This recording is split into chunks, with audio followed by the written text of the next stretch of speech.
welcome to the Horror Hangout, a podcast where film fans watch the best and worst horror movies of all time and talk about them. My name is Ben Errington, and I'm joined by regular co-host, live all the way from Paris, France.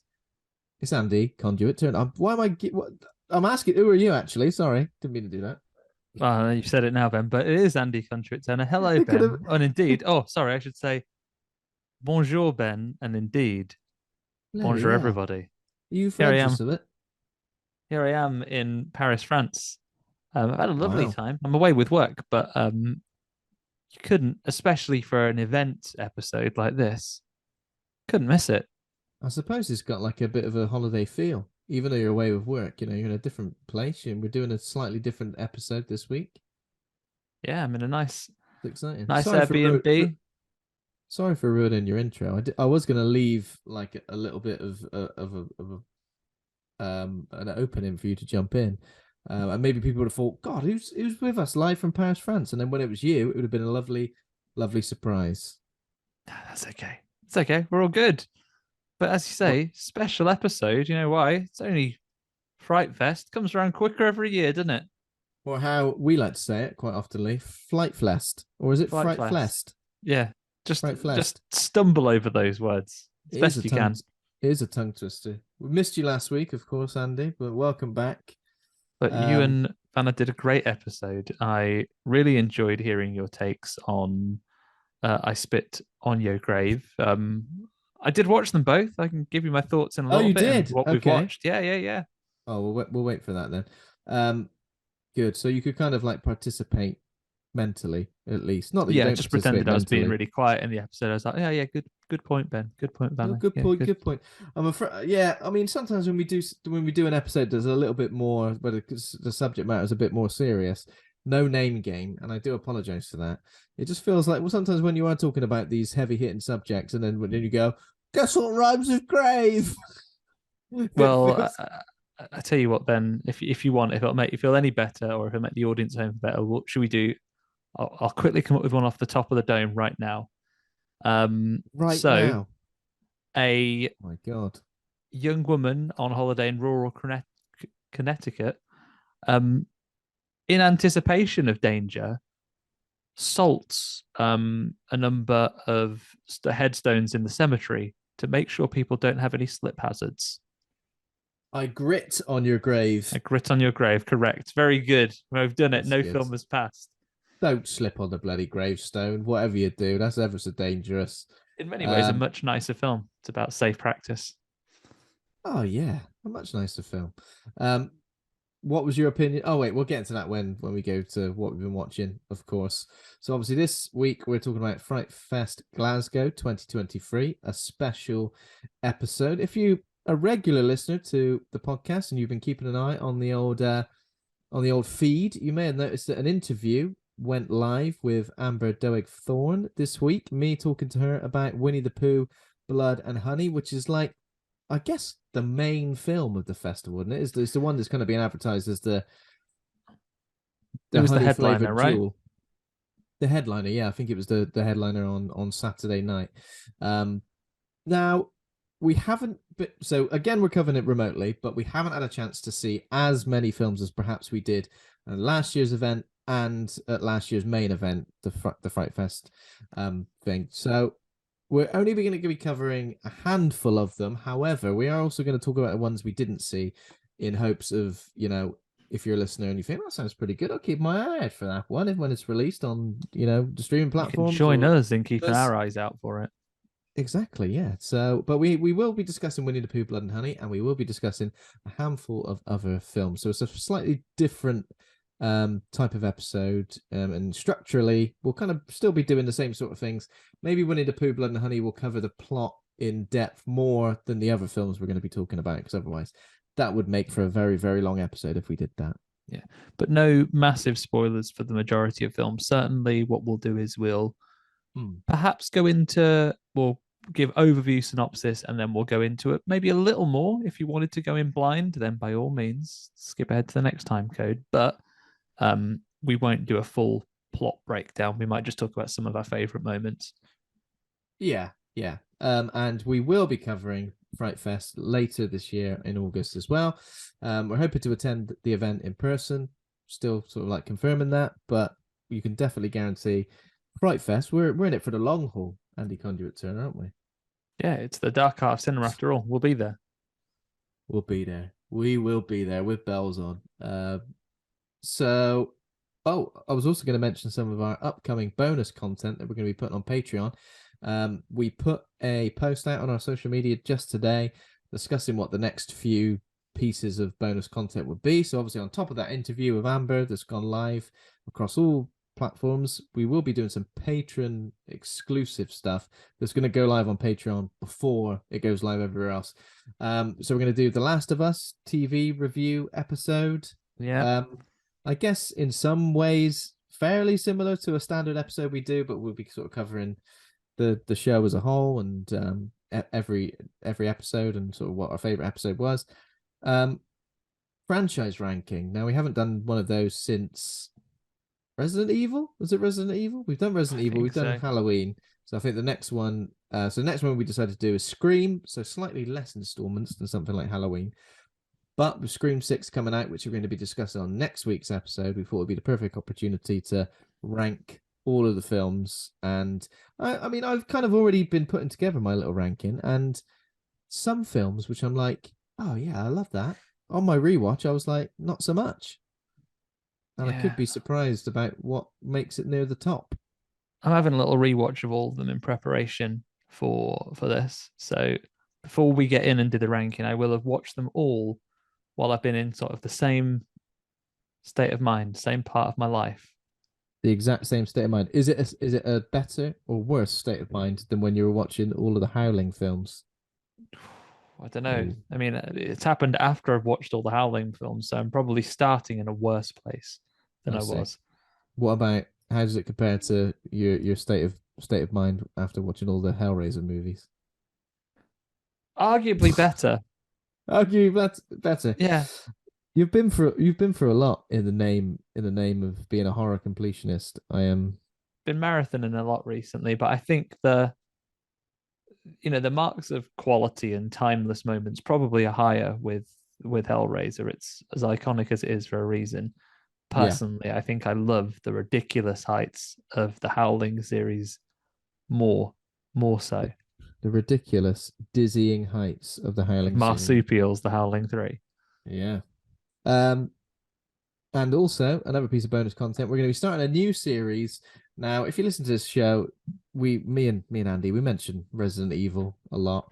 Games, films, mainly games. So we're going to do a new series of game retrospectives where we cover a series of games, and we're going to start with Resident Evil. We're going to start with the original game, and we're going to kind of do a game per episode. Like major numbered installments, I think. Who knows where it will go? It may go further than that. But yeah, so if you're a fan of the franchise and you want us to talk about anything in particular, we're kind of working out the details of that and the kind of things we're going to cover. But yeah, drop us a line if you want us to cover anything in particular. I'm looking forward to it because it's my favorite gaming franchise. And I feel like I've always been a huge fan of Resident Evil, but it's good for me because right now I'm right in amongst it again. I've just played Village again. I'm playing Resident Evil 2 again, the remake, and Resident Evil 4 is coming out in less than 2 weeks. So for me, what a time to be alive. What a time to be a Resi fan. I'm looking forward to going into those. We're talking off mic. I want to do some dramatic readings of some key scenes. I can't wait for that. I feel like talk about your favorite bosses. Me and Ben have completed them all, everybody listening. So if you want to come on with like a little clip, like we're Games Master or Games Master, depending on which region of the country you're from, you can come on and we can tell you like, how do I beat the snake in Resident Evil 1? And we'll say, well, this is how you do it. And like, yeah, if you want to do it, beat Yod, all you got to do. Ben knows his bloody name. He knows. I know his bloody name exactly. Yeah. But what I've noticed from Resident Evil games is that I feel like every time I replay, I've never played them so much that I know everything that's coming next, and like, oh, I've now got to do this and this and this and this. I feel like every experience of playing these games is always like you're kind of still finding out new stuff as you're sort of going through it. which I really appreciate. Like coming back to Resident Evil 2 remake, I'm like, my God, I hardly remember any of this, and it's only been like a couple of years, I think. Just great games for replaying, is what I'm saying. The replay value is off the charts. And then a lovely segue now, Andy Conduit Turner, straight into horror news with the Resident Evil 4 demo was released just this week. The Chainsaw demo, where you get a chance to play. I'm assuming a very early section of the Resident Evil 4 remake. Have you had a chance to play it? I've been a bloody way, haven't I? Made a He's been a cinema bloody trip or way. two, but didn't bring my Xbox with us, so that's for me to do when I get home. I get home tomorrow. Round upon. So I'll be straight on it because it looks rather marvelous, doesn't it? It does look rather marvelous. So I've played it through twice.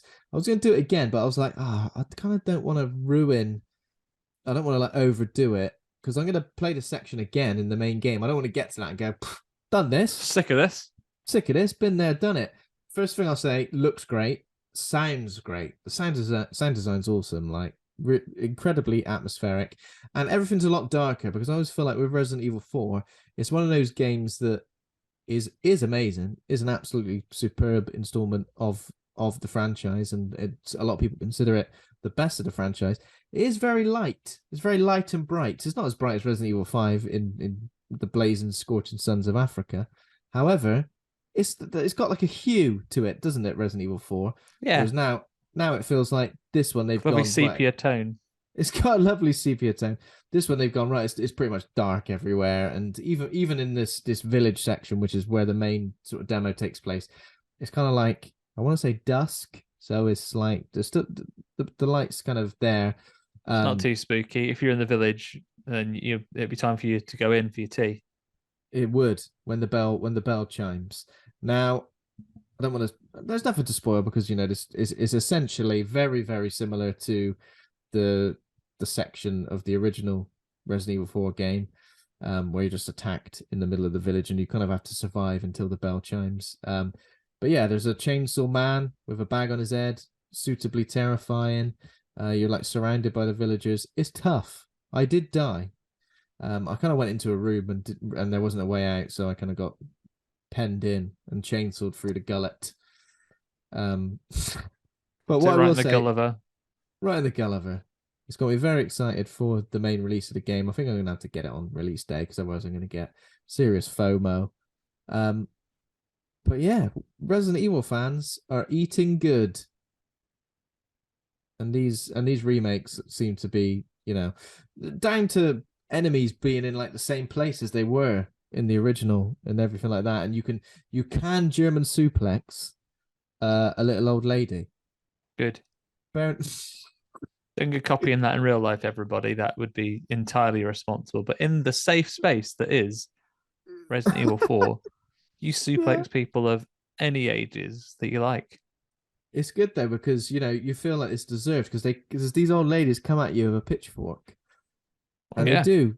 You to be fair, I'd say even in real life, if an old lady comes at you with a pitchfork, you probably can suplex them.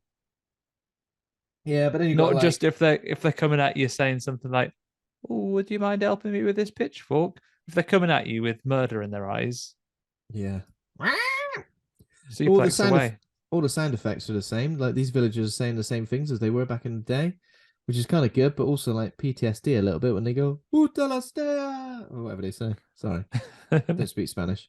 When they say that, and yeah, suplexing a granny is always a pleasure in the safe space of a game. You can parry things with your knife as well, which is good. I think that's going to lead up to a certain knife fight boss as well. Yeah. But yeah, good times. 24th of March, I think is released. Also, as I mentioned previously about us doing the Last of Us episode, it was the finale of the Last of Us. Well, I saw it last night, and no spoilers, of course, but what a time in terms of an adaptation of a well-loved original property. I think this is how you do it. It's like some scenes are one for one, and some lines of dialogue are like exactly the same as the game. However, it feels like its own thing, and it knows what makes it work. I think I was saying this is a perfect example of the game is obviously written so well that they've gone, let's just do that scene beat for beat, Yeah. because why would you not want Made to? made with great cinematics in mind, I guess. I've Yeah, got two more of to go, course. but Mm. I'm very much looking forward to finishing it. I've been enjoying this series immensely from start to finish, even as someone who hasn't played through the game. So all the things that people are Mm. watching that are very much, oh, really, really well lifted from the game. This, to me, oblivious. In fact, when I go through it, I'd be able to say, oh, it's just like that TV program, infuriating gamers everywhere. But um, I shall, I shall look forward to playing through it. Get a little bit more free time on my hands, and I'm Mm. looking forward to catching up. Well, of course, there's the PS5 version now, which is going to be like the definitive version to play. I know that season 2 was already confirmed, which is good. But I think there's been some chat this week saying, look, it's gonna be following the game. It's gonna be following the storyline of the second game. However, it's not gonna be like season 2 is the second game. They might take their time with it a bit more, and maybe, they can go in a few different directions. I'm sure they'll remain pretty close to the games, but because there's not a third game and it's like a Game of Friends scenario where they're quickly trying to get a game out before the series continues, I don't think they'll do that. But still, I think they've said actually. I heard an interview saying one, they're not gonna. I don't think they're going to allow them to overtake the games, and I also think that they've said we might even do one. Might leave it 10 years. we might not even do one. We might not even bother. We might do a bit of a game and then we'll go. You know what? We actually can't be bothered. We'll start a So, game, and so there. it's just like a card game spin-off. It's just a card game, and then we'll make a third series based on that card game spin-off, which would be exciting to watch. I'd watch that definitely. Yeah, I'm looking forward to more of it. I'm looking forward to watching the end. Looking forward to talking about it. I saw the news that was like, "Hey, guess what, everybody?" Because what the public responds to is how a thing that you like is better than another thing that someone else likes. Can confirm that the finale surpassed the viewing figures of House of the Dragon. So, Oh, okay, if interesting. you need to know that one thing is better than another thing, then Yeah, that's a bit of news for you. wonderful. Yeah, I thought you were going to segue. I think it also get more viewers than the Oscars? Did I hear that as well, or did I imagine that? God knows, certainly didn't watch the Oscars. Well, another good segue there, Mr. Andy Conduit Turner. So the Oscars, not my favorite thing in the world, based on the fact that yes, of course, they often overlook horror as a genre. Sometimes they have a little dabble in horror. Sometimes they But, do, but more often than not. but Let's watch more some often than incredibly not, rich people get given golden statues and golden present bags statues. worth more than our houses. Oh yeah, the present bags. Didn't even think of that. And of course, some great stories of the Oscars this year. Comebacks from certain actors and actors that perhaps have been out of the public eye for a while, or finally getting the recognition they deserve. Obviously, one very exciting piece of news is that Jamie Lee Curtis, a horror alumni, has got her hands on an Oscar. She won Best Supporting Actress for Everything Everywhere All at Once. Now, I wouldn't say by any stretch it's her best role, with the old hot dog fingers, which will only make sense if you've seen that film. And I think of all the Best Supporting Actress nominations, perhaps Angela Bassett was like the most accomplished in terms of her role, like in terms of like the dramatic chops that she had to bring to the stage with her role in Black Panther Wakanda In Forever. Wakanda Forever. In Luke Honda Forever. I don't think Jamie Lee Curtis was doing anything that was particularly. I mean, she's amazing, Jamie Lee Curtis. We love Jamie Lee Curtis. But in this particular role, was she doing something where you're like, that's Oscar worthy? My only argument against that and Angela Bassett's consideration for that is Angela Bassett a supporting actor in Wakanda Forever? I'd say she's the main character for at least half of the film. Yeah. Okay. That could be a good point, definitely. Yeah, like Also, that's a really hard one to position. I don't know if this is true or not. Is it the first time anyone in a Marvel movie's been nominated in the like for an acting award? It's got to be, isn't it? Couldn't tell you. I certainly can't think of any other examples. No, I don't think there have been. So yeah, that's obviously interesting. But I think in terms of the fact that Jamie Lee Curtis, horror alumni, has been nominated and now received an award, that's great. Especially the same when that film was released the same year as Halloween Ends, which wasn't great. But when you look back at iconic roles in things like Halloween, in The Fog, in Prom Night, she's an Oscar winner now, which is awesome. I think that's good.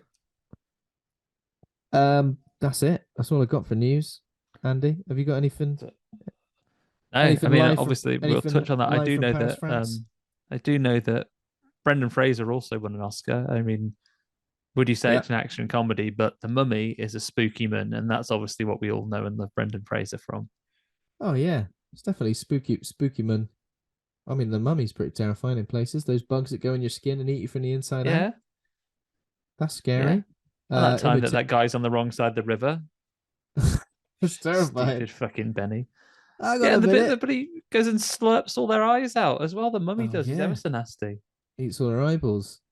Ever so nasty. And big old sand face swallows a blimp. Now imagine that. Sounds like a fever dream. But yeah. Sounds like a fever dream. Okay. Yeah, apart from that though, just on to what we've been watching, I guess. Yeah, on to what we've been watching. Anything in particular you wanted to cover? I know we covered a few things last week, and maybe it's going to coincide with what you've watched as well. Yeah, let me rattle through a few. I know that you mentioned a few last week, but especially as we've been off for a week, I've got some extras, not just FrightFest material. So, much like I tell you what, should we begin with the first one? Like all of you, I watched both versions, 1978 and 2010, of I Spit on Your Grave. My feelings are very similar to yours and Vanna's, Ben. It's incredibly hard to separate. Like Last House on the Left, it was deeply unpleasant to watch. I can't say for the majority of the film it was an enjoyable and entertaining experience, because what you're watching happen is fairly mercilessly horrible things happen to this poor woman who doesn't deserve it, and then you're seeing the revenge come through afterwards. My major point of it that I think I'd raised that maybe you guys didn't say is I think I leaned more heavily on the 1978 version because it felt like it didn't pull its punches as much for what it already is. For both cases, it's covering really, really unpleasant subject material, but the griminess of the 1978 one versus the perfect lighting of 2010, followed up by the fact that despite the fact it's incredibly suggestively violent, I felt like the 2010 version kind of shied away from it a little bit. Like I could see production in it. You know what I mean? Like, and I don't necessarily want the gratuity of it, but at the same time, I think that was the core message of a thing. So I think it made it feel like a weaker remake in 2010. But it's really hard to rate on an enjoyment point of view. I think from an importance of the movie and what it meant culturally at the time, which Vanya spoke at in great detail, was made it an important and interesting film, certainly. Yeah, definitely. And I think one of the points I made that's kind of stuck with me is that the like bittersweet nature of revenge in any film, really. I mean, especially when the act committed against a person is so terrible that by the time the revenge is kind of the vengeance is hers, you do kind of feel like just feel a bit exhausted, grimy, not happy for anyone really. I mean, like when the revenge in like Kill Bill, for example, that's a sort of different thing. Where you're like sort of punching the air, like yes, finally she. Spoilers for 2002's Kill Bill, 2002, 2003's Kill Bill. Yeah, when she kills William. When she kills William with the 5-point exploding hand palm technique, whatever that is. You kind of punch the air. Whereas this, when the revenge is committed, you're a bit like, yeah, they got what they deserved. Now what? Yeah, I think with that one, the original suffers from wanting to wrap up quickly, you kind of get rid of the two most notable antagonists, the one that you could Yeah. argue was at least partially coerced, and then the leader. I think his comeuppance is really quite good. So kind of left weeping on his own in a bathroom with a door locked and powerless. I think that was quite good. Yeah. But then the other two, it does just feel like, okay, we just need to finish it now. Right. Now we'll Um, speedboat him to death. yeah, I mean, do speedboat someone to, but it did serve him right for kind of all the places to try and climb onto the try and do it against the engine, I guess. Yeah, I mean, come Um, on now. Against idiot. the engine. But don't do that even if you're not with someone who's going to pull the engine on and get you. The second Yeah. one, I take your point on board that she becomes Jigsaw because of that earlier scene where she looks in the shed and there's basically Home Alone's worth Oh yeah. of traps and everything. She becomes the Jigsaw killer and like traps them all Right, let's see. You and liked gets filming them. it, did you? Well, you're gonna get your eyes pecked out. Yeah. Yeah, it Oh, feels it's like like that. you like doing something else. Well, have a bath full of lie, get alkaline to Have a death. bath full of lye, get alkaline to death, but also kind of do it to yourself. Yeah, don't Interesting. get I mean, on your it kind hands. of it kills him in the right order. I feel like the remake, but the original kind of feels like it kills the people who deserve it the most. I mean, they all deserve it equally, as you could say, but it kills the people who deserve it the most first, and then like wraps up with the others, like their side quests. It's like, and to reference Kill Bill again, it's like Kill Bill starting with the first person you kill is Bill, and then you go around and kill everybody else afterwards. Go and get his mates. Go and get his Heard about mates. You need Bill? you need a Killed him. final boss, don't So you? This film's called Kill Bill Part Two, but you killed Kill Bill in Volume One. Yeah, I know, but I had to get out of the way first. Kill Bill in brackets and his mates. Um, I did another double bill actually. I did 1977's Rabid, the it's David Cronenberg, isn't it? Of course it is. Yes, David Is it? Cronenberg's Rabid. Okay. Um, well, I'll tell you exactly what happens. Pray it doesn't happen to you. After undergoing radical surgery for injuries from a motorcycle accident, a young woman develops a strange public phallic growth on her body and a thirst Oh, for human blood, the only nourishment that will now sustain her. And when people wow. get Okay. got by the phallic growth that's under her armpit, turns them into rabid zombie men. Oh God, phallic growth under the armpit turned me into a zombie man. Yeah, it's and then there's a 2019 remake by horror tour de forces of late, the Soska sisters. Um, Okay. yeah, behind American Mary as well. Those guys. Yeah. Um, similar actually to what we just discussed with I Spit on Your Grave. There's an interest to the remake, and they try and do a lot of things to make it a bit less bizarre, to try and explain some of the monstrosity a bit behind it and like where it's happening and why there's just this growth in that there's a Yeah. someone who works in the fashion industry that gets into an accident and then she has this reconstructive surgery. Maybe a little bit over the top, and it was some things that didn't need explaining. And again, for I think modern remakes of films which are notable from the 70s in particular have a real grainy, grimy film to them. Mm-hmm. Especially when you watch them back to back, it's quite difficult to go, oh, this looks very clean now and lit like an episode of Stargate SG-1. So I need to I don't understand how to quite take this. It's missing a griminess. Yeah. But both of them are still reasonably effective. Yeah. I enjoyed both. I watched not horror, The Unbearable Weight of Massive Talent, but Oh Nicolas yeah. Cage and Okay. Pedro Pascal, two men of the hour. Very fun. Um, I Love it. then watched an Australian horror film that I liked very much. The Loved Ones. Have you seen this? Ah, The Loved Ones. I think is this with someone with a drill and a crown on. That's the one. Yeah, yeah. I've not seen it, but I've seen it all over horror Twitter as one to watch, and I've gone, I should probably watch that. Yeah. The synopsis: don't break her heart, or slight spoilers, don't reject her in quite a nice way, but just not be available. Oh, one of those, is it? Lola Stone asked Brent Mitchell to the prom, but when Brent said no, Now he's screwed. What happens when Lola doesn't get what Bloody she hell, wants? Brent. She enlists Daddy's help to throw a prom of her own, where she's the queen and Brent is the king, whether he likes it or not. The loved ones is what happens when puppy love Oh goes wow. horribly, violently wrong. Brent should have said yes. Like, you shouldn't have. You should have stuck to you. You should have still Stuck to your politely said no. guns. You shouldn't kidnap people and horribly torture them. A female incel. Um, it's really good. It's a good, gross Oh, well, Australian okay. horror movie. I enjoyed it a lot. Okay.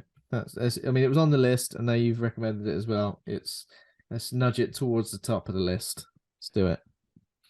Thank you very much. Another couple for you. I watched a film by a film called Leopard Heels, directed by Chris Oh, Turner. Now, normally when someone has a similar name, you'd say no relation, but in this case, actually a relation. It's my uncle. amazing. It's a short film that he put out. It's available on YouTube now. I'll put the link in the show notes. Um, yeah, it's a fun short horror movie about a woman who begins by going to a job interview, and then sinister undertakings are found in the office with some sort of surreal horror elements there. Awesome. We'll definitely put that in the show notes, Andy, and we'll have to get your uncle involved in the show somehow. Tell Get us old about Chris the on. We'll making get of him it. to come along and talk about making it. Yeah, I enjoyed this, not just because I know the person that made it. I think it's very good. I'll be And checking it out. finally, I got round to watching the bloody Outwaters, which you saw the other week as well, right? Yes, I saw last week. I think I did mention it on the show. Yeah, I think I heard you mention it to Vanna, and yeah, I think my feelings are in tune with yours. I liked it. There were things to like about it. There were some shocking things about it, but I'm not sure I really gripped onto it as much as I've seen some of the hype Yeah. indicate. So I think this is one, again, I've seen it a couple of times this year now, where the hype of something that has been unavailable to us for a little while, saw the same with Skinamarink. You hear a lot about it, and then when you get to watch it, I'm like, my reaction is not as extreme as this has led me to believe it would be. Yeah. And I mean, in terms of like analog horror, I guess you would say that the Outwaters has got that sort of analog horror feel to it. I think the thing I mentioned was the sound design's pretty effective. I was a bit Yeah, like, oh Jesus Christ, this is so imagine horrible watching it in a screaming. cinema with loads of screaming worms or whatever they are. No, sorry, don't mean to spoil it. But yeah, it's definitely one of those where plot is incredibly loose, so it's probably quite difficult to. Yeah, I think I messaged you when I first started watching that. I think the first scare that came down to it, bearing in mind standard like a found footage movie, are usually pretty tight, right? Because it's all fairly limited on exposition. It's mostly going to be delivered like pretty much in camera the whole time. My Yeah. first scare watching it was like, fucking hell, hour 50? Hour buddy 50 pence? Arthur Snyder cut in there. Hour 50, yeah. Yeah, so I was a little bit shocked by that to begin with. And then I think when you've noticed that, you think every time there's a little bit of incidental footage that goes on a little longer, you think, okay, don't worry, that's time isn't precious. No.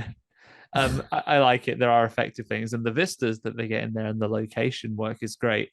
I just, again, I think it's been a victim for me of its hype there. I think if I'd watched it without the Twitter reactions, Lee, then I would have just thought it was a good, interesting, different found footage movie, which it still was.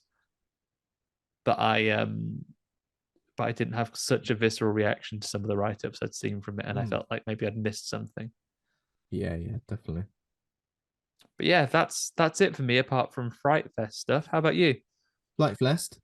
FrightFest. I've said it right every time this so far today. You have. Sorry, I'm ruining it for you, aren't I? I apologize. So apart from FrightFest stuff, I finished 101 Scariest Movie Moments on Shudder, which was good, which was fun. Loads of my favorites covered, but also some where I'm like, oh, I want to rewatch that, or I've never seen that film. That's good. I'd highly recommend that for horror fans. I think on the back of In Search of Darkness, I wanted more horror documentary stuff, and I've started to watch cursed films on Shudder as well. There are Oh, I two saw series. that's on there. Oh, I might have to get on and Yeah, watch that.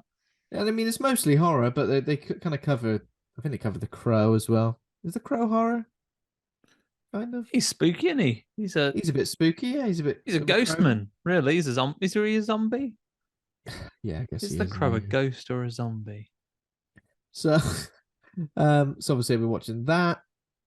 Finished The Last of Us, as I mentioned. I've already mentioned my gaming habits for the last week or so. I've had a couple of cinema trips. One genre focus, not horror as such, and one sports focus. So when I watched Creed 3, Michael B. Jordan's directing this one now. I don't know if anything gets me as pumped up as a Creed / Rocky movie.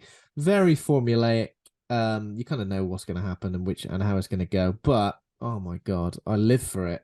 I live for it. I love the fights where this isn't a spoiler for Creed 3 or any other boxing movies, but in terms of the formula, I love the fights where they're kind of like, oh, they've lost, oh, they're done, that's it, now they're finished, they're never ever going to come back. Followed by important dramatic events and training montages, and those entrances before the final big fight, and just the way that the actual boxing matches are filmed in this film are amazing. So directed by Michael B. Jordan. There's one fight in particular which has got such a unique visual style that portrays the history between the two main characters. It's great. I mean, as an example, for example, there's a part where one of the rounds is just obviously with a crowd surrounding them. The next round, it kind of visualizes their focus, and the crowd disappears, and they're just in a ring, empty, and there's all the sound design is just like grunting and boxing gloves slapping against flesh. I'm now thinking of that David Bowie video with the oh yeah and their shoes. Hey, yeah, it's a bit like that. That's what I'm now thinking. Oh, I can't reckon. I think all three of the Creed movies are amazing, and Jonathan Majors, who obviously we've seen in Ant-Man Quantumanium and Lovecraft Country, and he was in The Harder They Fall. He has got such a presence where even as playing someone in this who's like a villain, maybe someone who's got like a bit of a complicated past and is maybe a bit misunderstood, but I've started to notice something now, which is like the Jonathan Majors look, which commands a scene and commands your attention as well. He kind of purses his lips a bit, and he kind of looks over his shoulder. So it's kind of like he's not giving you his full attention. He's kind of he's pissed with you, and he's not even going to face you. He's kind of just going to look at you from the side on. There's something about it, and I've noticed it in a few films now. And I think that's when an actor can do that, I think it shows how talented they are. So my dog does that face if you put food in his bowl and he thinks you're going to take it away from him again. Like you walk into the kitchen, he's eating, he's like I think, is it Rocky? Not Rocky. Ricky. It's a bit like Rocky. We're talking about Creed. Ricky, I'm sure he can command a room in similar ways to Jonathan Majors. Probably does. But yeah, I recommend that. That was a great cinema trip. And also I watched 65, Adam Driver's sci-fi adventure movie, I guess. I mean, I guess it's kind of there in the trailer in terms of spoiling things.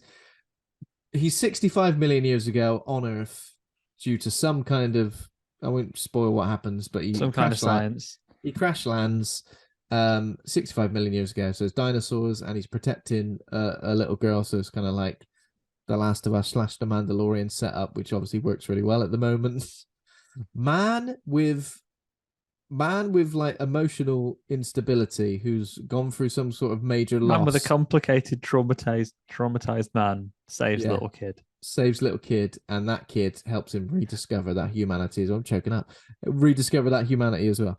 A lot of reviews for this have been extremely negative, saying it's boring and things like that. I thought it was perfectly fine. I wasn't blown away by it, but I enjoyed it. It was 90 minutes.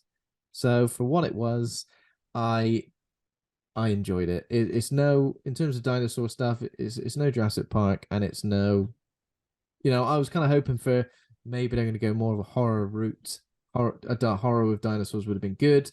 Not really. It is just a straight up kind of adventure film.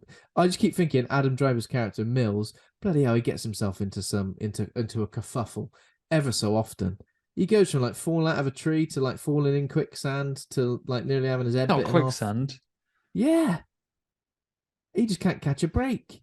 Is what it seems like. You could frame it in a completely different way.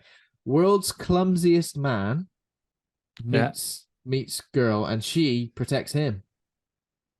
Okay. You could see it. You could see it as that. Yeah, I thought it was fine. It was watchable, and it seems like it's including some slightly different prehistoric creatures rather than just there's a T-Rex and then there's some raptors and then maybe they get caught in a stampede. It's kind of like going, okay, let's try and include some slightly different, interesting dinosaurs. I don't know if they kind of marry up with the Cretaceous. I think it's the Cretaceous period, and and there's a bit of you have to suspend your disbelief in a few ways where it's just like absolutely not, but No, I'm here for it. I'm gonna go and see it if I can next week as well. Obviously, we've got Six Cream to go and see, but Six Scream. I also saw that. I've seen Scream 6 in cinemas as well. My third cinema trip in probably about 4 or 5 days. So I was pretty much living there, it would seem. But we'll talk about that next week, of course. But that is it for what I've been watching. I guess we just move on to the main event, Andy. Lots of lovely FrightFest content. Where do you want to begin, Ben? Do you want to begin with the ones that we haven't seen, or do we round robin it? One we have, one we haven't. How do you want to play this? I reckon let's just go through the event, like from Thursday to Friday to Saturday, and then when we get to a film that we've seen, we'll discuss it, and when we haven't seen it, we'll talk about it a little bit. But mostly, we'll just go in order, I guess. So obviously we've covered Fright Fest on the pod before.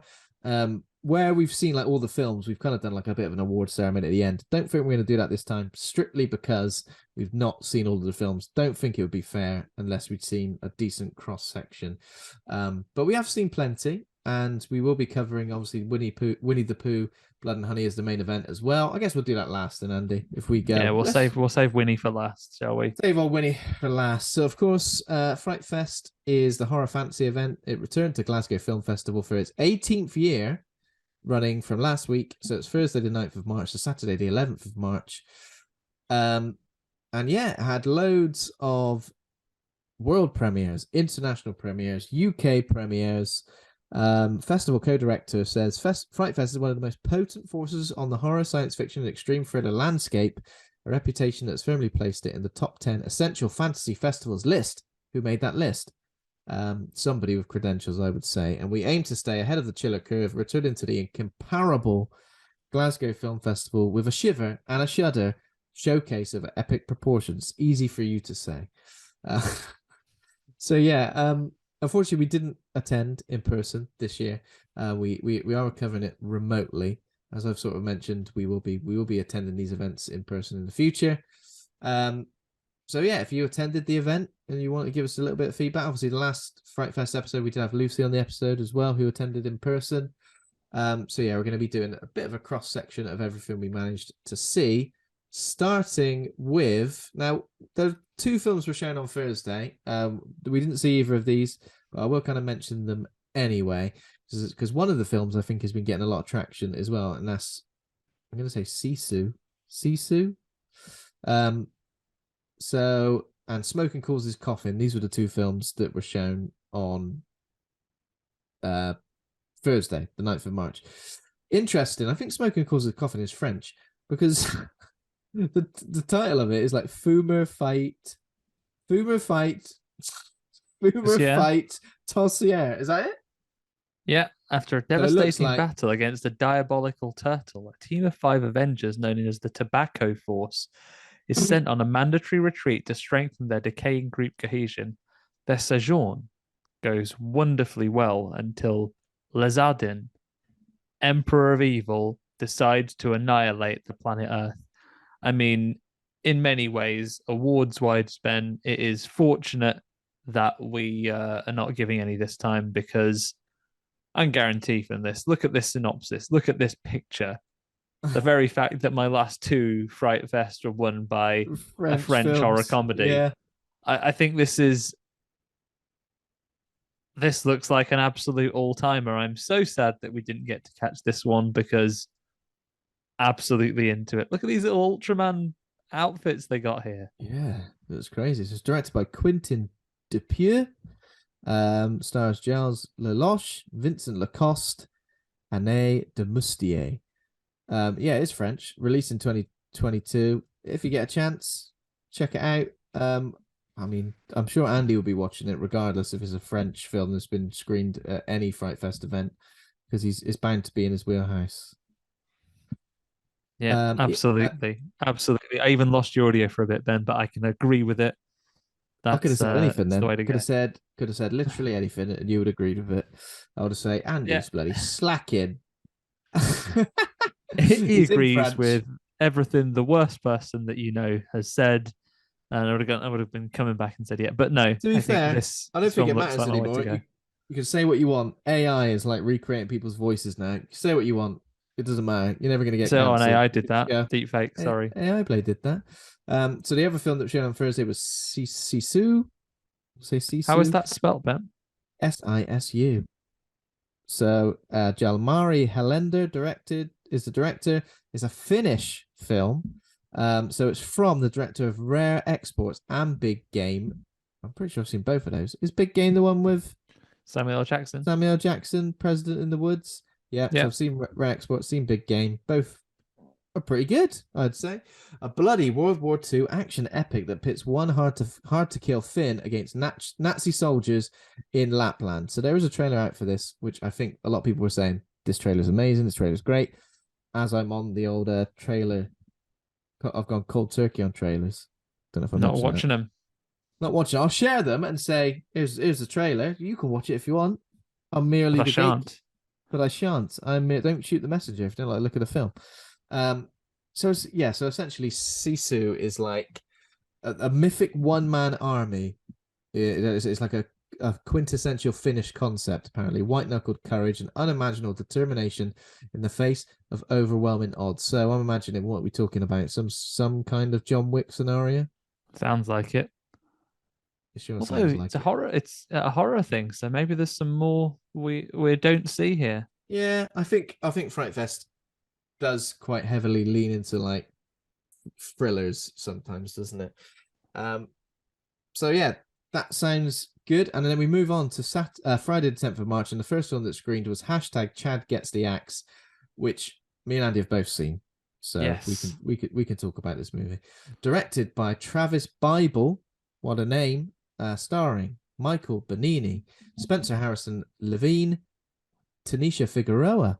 It's an American film, released in 2022. This is the international premiere. So yeah, I mean, this is off the back of things like Dashcam, Deadstream, Unfriended. This is kind of like a found footage / screen life horror movie.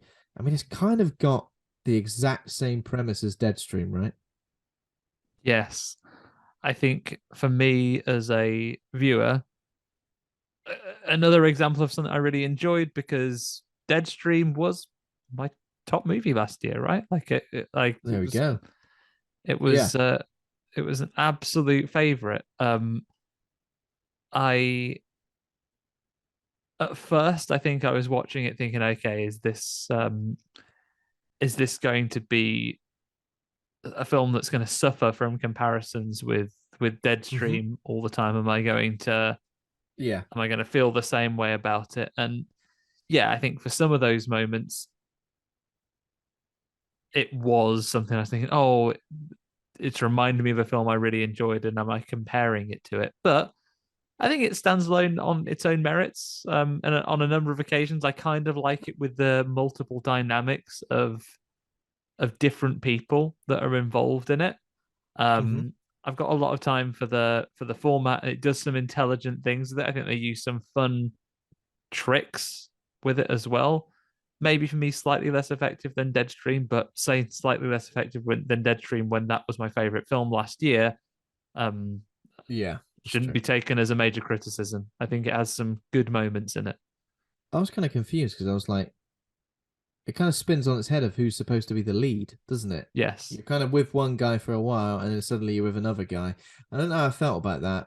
I was a bit like, maybe like one guy was being played for laughs, and you're kind of like, can't wait to see this guy die, and then he becomes the lead essentially. Yeah. Which is, for me, I was a bit like, oh, I'm not sure how I feel about this. I think if I hadn't seen Deadstream and I didn't know what Deadstream was, I probably would have appreciated this a lot more. Because I had seen Deadstream, it kind of just felt like I was sort of watching that, but the main characters weren't written half as well as perhaps the main character in Deadstream.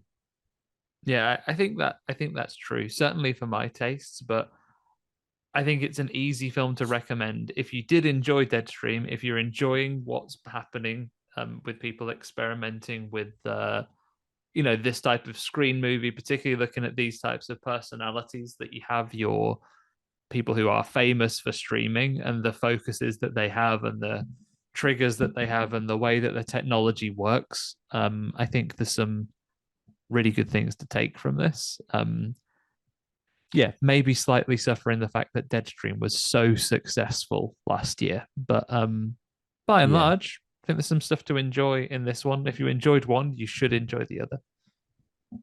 Yeah, yeah, I think I'll agree with that. If you enjoyed Deadstream and you want more of that, then by all means. I think if anything, it just shows that look, the found footage genre is constantly evolving. The found footage genre in horror, in particular, I mean, is constantly evolving, and for that, I think we should kind of be excited about it because I mean, it's that still said, going. like fan footage is going and it's evolving. Do these things, do these screen movies, when do they stop being found footage and they become their own thing? Because I guess Yeah, is this found footage? Because this footage isn't found. This is stuff that's been allegedly broadcast, right, live. yeah. So is this in the same genre as technically a Ghost Like, Watch? That was my other comparison. Actually, is this like a yeah. like a miss like I is guess this it's still, is this a US Ghost Watch? yeah. Um, I mean, I guess it still is found footage, isn't it? Because it's supposed to be that like this is really happening. Oh my god, they're still filming. Why are they still filming? Sort of thing. Yeah, true. In terms of like scares, I mean, there are a couple.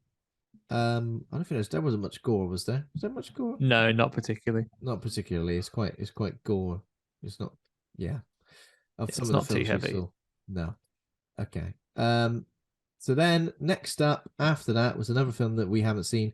It's called Irati. It's directed by Paul Urquijo Alijo. Great name. Stars Adurn as Karate. Another great name. And Nico Sagardoy. Itziar Etuno. It's a Spanish movie. It was released last year. This is its UK premiere.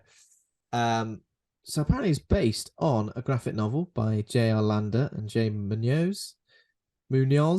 Sorry. Christian nobleman and Nico must fulfill the promise he made to his late father to protect and lead his people to a new era. To do so, he must recover his father's body, buried next to the Charlemagne's treasure. Is that how you say that word? Charlemagne. Despite his faith, he needs the help of his childhood friend, the pagan Irati.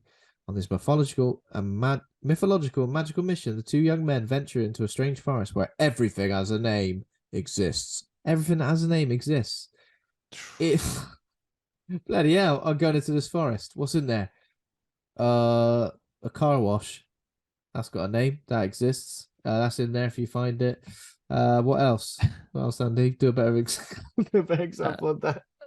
um, the Stay Puft Marshmallow Man. Stay for Marshmallow Man definitely exists in there. Thought He's of got a him name. trying to. Not only has he got a name, but think of him and it exists. The BN biscuit, but like a bit anthropomorphic version of that, walking around, ready Yeah, to the eat you. Kool Aid, the big jug of Kool Aid man, the Yeah, and as I think we've asked before, Honey Monster. He's in there. is the Kool-Aid man? Is the jug his body, or is the liquid inside the jug his body? I think the jug is his body, Yeah, and the liquid's just an added bonus. just his This film blood. sound it's just his blood. It's delicious. I mean, this sounds like a sort of fantasy adventure film, doesn't it? Yeah. Apparently, it does contain strong violence, blood, gore, nudity, and threat. All Now your you can faves. decide all your faves. Which one of those would you say is your least favorite? Threat. Threat, yeah, stressful, isn't it? And just spell that for me again. So Irati. IRATI. There it Yes, is. yes. And then after that was screened a movie called Mother Superior, which we both saw. Now, this is Yes. called Mother Superior, Dweller of the Threshold. I think that may have been what it was previously called. I think it's only called Mother Superior now. Directed by Marie Alice Wolfzane. Stars Isabella Handler, Inga Manx, Jochen Nickel, Austrian movie. A person desperate for information about her biological family starts a new position as a nurse to the aging, ill, and eccentric Baroness Heidenreich. Are you aging? Oh, I am pretty aging. Are you ill? I am. And also eccentric. That's a triple threat. That's a given. If I can afford to employ someone to look after me and I'm old and poorly, then you can guarantee I'm eccentric. Yeah. So for a shared longing binds them together, the old lady's memory contains a secret to Sigrun's true identity. So this is like set in the 70s. I feel like this could have been a movie which was set anywhere from. It could have been like the Nun times. Yeah. The nun Nun times times. back when Valak just was. Valak went back when Valak turned up. But yeah, when I realized it was the 70s, I can't remember what it was. Whether someone was smoking a tab, I don't know. I don't know. How did you feel about this? I enjoyed this one. It's got like almost like a gothic mystery about it. In the house and the setting. And you're right, like it's really hard to see the time period to begin with. It feels like it's set longer ago than it perhaps is, but I like the kind of creeping threat. No spoilers, but I kind of like the gut punching reveals you get. Yeah, and there was a You couple know, of like, as everything unfolds, I like the intrigue and the mystery, and there's some like, especially for it's a language that I do not speak well, so I was definitely reliant on the subtitles, but I think yeah. delivered it really really well, really maliciously throughout with some of the moments. I like some of the reveals. It's a very short film. It's only like an hour and 10 minutes, but Yeah, even it's very then, I very found short. find it quite slow in terms of the pacing. Like I kind of feels a bit more of like a character study than perhaps something that's supposed to be a straight up horror movie. And then it got to a point where I could kind of see where it was going to go.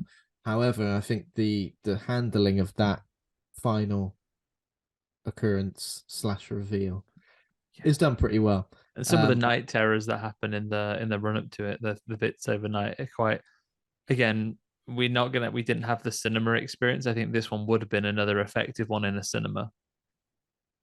yeah, yeah, I think I The agree with that. oppressive Definitely. quiet. It depends what the cinema. If you're in there, someone's got a whole bag of individually wrapped sweets, maybe less so, but like, Is anyone doing that? Is anyone taking a whole bag of individually wrapped opal fruits. humbugs? Opal fruits. Very nice. Um, so after Mother Superior, the main event of Friday night was Winnie the Pooh, Blood and Honey. We'll save that to the end. Put a Pensive pin did in that. screen after that, though. Pensive. So this is directed by Jonas Trukanias. So this is quite interesting because it's a Lithuanian movie. And initially, Yes. I was trying to sort of pinpoint. I didn't guess Lithuanian for a second. I could kind of guess Eastern European. It's kind of like a Baltic states movie.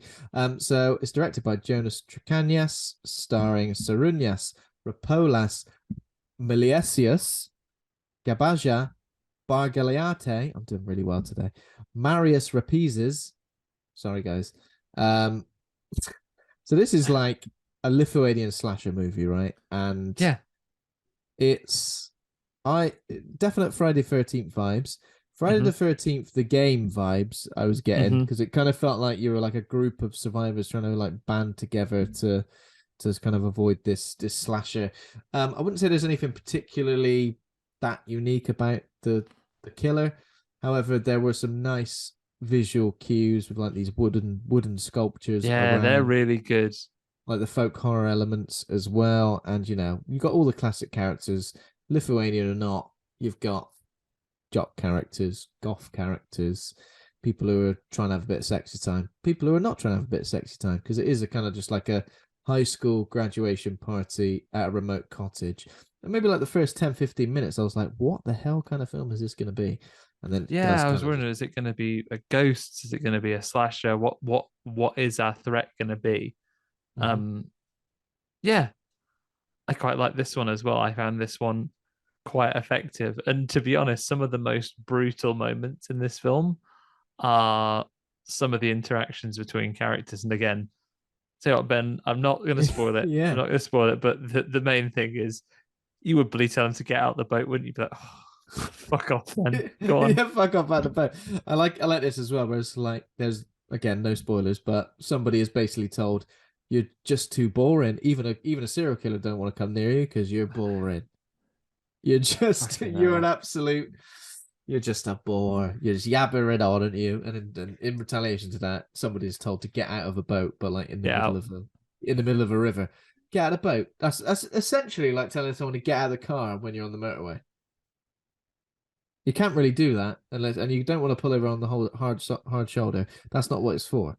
True story. My wife has done that to her dad. He was giving her a lift home. That she was giving him a lift home rather in the dead of night. Fantastic. And he was being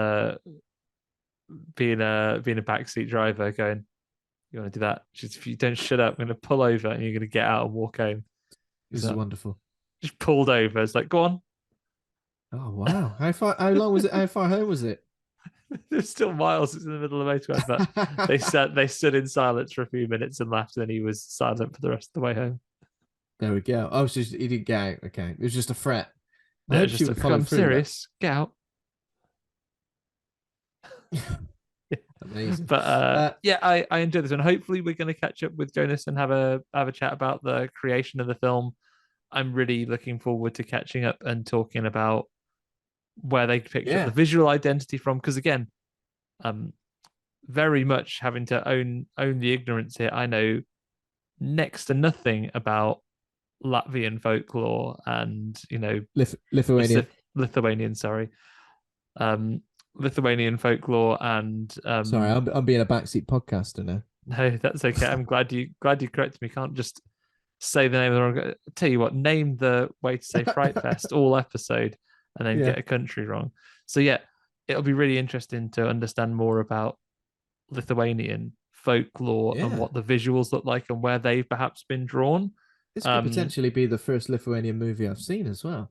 I mean, I don't want to just... I certainly can't think of any other examples that I've seen that are overtly Lithuanian. So I'm glad to see it. I'm glad to see more filmmakers from other locations putting stories out. And again, there's some great stuff coming out of Europe. Like I loved the 2 Polish horror movies, like No One Sleeps in the Wood Tonight, the last couple of years. So yeah, I'm all for this one. I enjoyed it. Awesome. That's good. It's Pensive, by the way. Pensive. Now we've got a few that we didn't manage to see. However, it may be some films that we're going to cover in the next few weeks because we've been chatting to some of the filmmakers as well. And even though we didn't manage to catch the films at FrightFest, there should be a chance to chat to some of the filmmakers. So that could hopefully come alongside us seeing the movies. One of which is called Hunt Her, Kill Her. This is the Saturday now we're talking on. Yes. FrightFest, Saturday morning. Directed by Ryan Thiessen and Greg Swinson, starring Natalie Terrazino, J.C. Oakley III, and Larry Bunton, maybe a relation of Emma. It's an American movie. A taut, brutally intense thriller using space and time to deliver a constant level of suspenseful violence and plenty of surprises along the breathtaking way. I mean, that's not really the story, but Karen is a desperate young mother who has just filed divorce papers on her abusive husband. Forced to take a job as a night shift janitor at a large furniture factory, she's told that the only one working at this time. But after seeing a strange vehicle idling in the parking lot, I hate idling, one of my pet peeves. Turn your engine off. Turn your engine off. Turn your lights off. You've been there for an hour. Finding the doors of the factory ajar, Karen gets the feeling she might not be alone after all. And based on the title, I'm assuming someone's going to be trying to hunt her or kill her. Now, is it going to be the husband? We have to find out. Oh, there we go. Just filed divorce papers on her abusive husband. It's either going to be a abusive husband coming to kill her, or he's hired someone. A hitman. A hitman, Tim Lambesis style. That's 2 podcasts in a row that we have name dropped Tim Lambesis from As I Lay Dying, the metal frontman who hired a hitman to kill his wife. That's 2. I put it to you that there is no one else, no other podcast in the history of the world that is name dropped, unless it's an official As I Lay Dying podcast, that's name dropped that man twice in a row. But there we go. You've done it. I've done it finally. Right, Guinness Book of Records. We'll take the certificate, please. Digital's fine. We'll take it. So this is an interesting one as well, because Onyx the Fortuitous is somebody that I followed on TikTok for a while. He's like a viral character. So director Andrew Bowser's viral character Onyx. So apparently he's got 300 million views online, 1 million TikTok followers, one of which is me. How can I describe him? He's kind of just like a bit of a dork. Kind of like a steampunk enthusiast. That's how I describe him. You know, the kind of guy who's got like the goggles on his head, and he's kind of just like, yeah, bit of a dork / nerd. Obviously, just a character, so that's fine. So yeah, Onyx the Fortuitous and a Talisman of Souls. If you're a viral character online, you can make a movie of that character, it would seem. Fledgling occultist Onyx attends a black magic ritual at his idol Bartok the Great's dark mansion, but terrible things begin to happen. It soon becomes clear that Bartok's intentions are way more nefarious. As Marcus battles to keep his soul, Marcus is Onyx, sorry. A question of great destiny looms. Is he doomed to remain a nobody, or will he rise to defeat Bartok and save his fellow Satanist followers from damnation? I'm going to say he's going to rise. So now this is obviously like a bit of a comedy horror movie. So directed by Andrew Bowser, starring Andrew Bowser, Jeffrey Combs? Not the Jeffrey Combs, is it? What? Jeffrey Combs. It's got Barbara Crampton as well, so it's got to be if Jeffrey Combs and Barbara Crampton. It is the very same Jeffrey Combs, the very same Barbara Crampton. So if you've got a viral TikTok character, you can make a movie and involve 2 of your favorite Reanimator actors, it would seem. Yeah, I would like to check this out based on the fact I've always enjoyed his TikTok videos. Initially, I was like, you know, when there's a viral character and you just think it's kind of like a real dude for a while. I definitely thought that for a long time until now they've gone, actually, it's a character. Here's a film. It's a character. So he's very good at sort of playing this role. Maybe he's not changing much from his real personality. Who knows? But anyway, this could be cool. I think comedy horror. It's got to be fun to watch at FrightFest. So if you saw it, I hope you enjoyed it. Comedy horrors have been my favorites for a little while. Some of the ones I've enjoyed watching the most in recent years as well. So looking forward to keeping this up. Almost asked you a very silly question when it came down to looking up this one to add to the watch list. I was like, you spell Onyx like the stone or Onyx like the Pokemon? It's like, probably like the stone, in it, and correct. ONYX. Correct. Is it the same? Is that not how Onyx Pokemon spelled? Onyx Pokemon was with an I, not a Y. Oh, bloody hell. For legal reasons. So the next one, we didn't see this one, but I kind of wanted to because I've kind of heard good things about this. So Consecration, it had its international premiere, directed by Christopher Smith, starring Jenna Malone, Danny Houston, Jeanette Suzman. It's a British film, and Grace is summoned to the Mount Saviour Convent deep in the Scottish Highlands. Closer to Andy than me. You be deep in the Highlands? Oh wait, closer to me right now. Closer to me. Yeah, I'm deep in the Highlands right now. Following the mysterious death of her priest brother, refusing to believe he committed suicide because he's a priest, and determined to discover what really happened, Grace starts her own investigation as the nuns prepare a consecration ceremony to purify the holy site. You know what? Demons or ghosts plus religious stuff, I'm all for it. So this, again, just from based on some of the stills and the poster, I think Jenna Malone's great. Danny Houston's awesome as well. And you know, I don't know if I've seen Jenna Malone as the lead in a movie. What was the last thing I saw Jenna Malone in? Oh, she was in Swallowed, wasn't she? That which we covered on the last FrightFest episode, not the FrightFest Glasgow episode, but last year's FrightFest main event episode. That's interesting. The fact that she's been that's 2 Fright Fests in a row, but that doesn't happen very often with actors. Cool. I mean, the poster looks great. You've kind of got like a snaky blood stain on a crucifix, and then some floaty nuns around it. All for it. And then the next movie that's screened is a movie we've seen. It's called Little Bone Lodge. Little Bone Lodge. Right. Little Bone Lodge. Could you just say it's a Little Bone? Another film where I was like, "What's this, set in the past or what? Is this set in the past?" And someone get me on a blower, and I went, "Oh, maybe actually it's set in present day." So Matthias Hohen is the director. Stars Jolie Richardson, horror alumni, horror Event Horizon, 101 Dalmatians.